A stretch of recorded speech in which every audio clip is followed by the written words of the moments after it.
Imagine stepping into a place where the walls remember every scream, where treatment meant torment, and where sanity was a privilege few could afford. This isn't a horror movie set. It's real. This is America's oldest insane asylum, and tonight, we're pulling back the curtain on the darkness it tried to bury. In the 1800s, this place was built with a dream, a promise of hope and healing. A grand building for people society didn't understand. Doctors spoke of compassion. Politicians called it progress.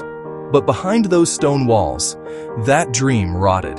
Understaffed, overcrowded, underfunded. The line between patient and prisoner began to blur, and mercy was the first thing to die. Inside, therapy became torture. Patients were dunked into freezing water for hours. Hydrotherapy, they called it. Some were chained to beds, left for days. Others weren't so lucky. Primitive lobotomies were performed. Ice picks pushed behind the eye, slicing away madness. Doctors said it brought calm. Survivors said it brought silence, a hollow emptiness that never left. In overcrowded rooms meant for 200, over 2,000 souls lived, starved, screamed, and vanished.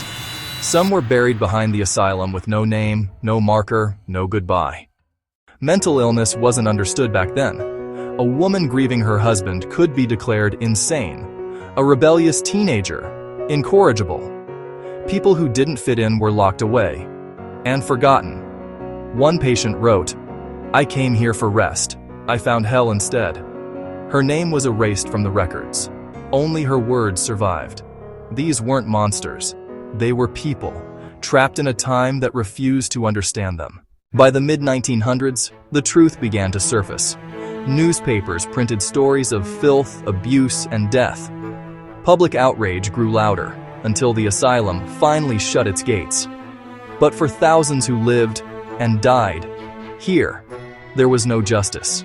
Their voices still echo through these halls, in every broken window, every rusted bed frame, every whisper in the dark. Even today, investigators say they feel a presence. Not ghosts, but grief that never left. We've come a long way. Mental health is no longer hidden behind locked doors, but the scars of this place remind us what happens when compassion is replaced by cruelty. So the next time you pass a crumbling building on a lonely road, ask yourself, what stories still live behind those walls? Because history doesn't die, it only waits for someone to remember. Help me. If this story haunted you, hit subscribe for more real horror history, where every episode uncovers the truth behind America's darkest legends. This is Mr. Night Terror, and the walls are still listening.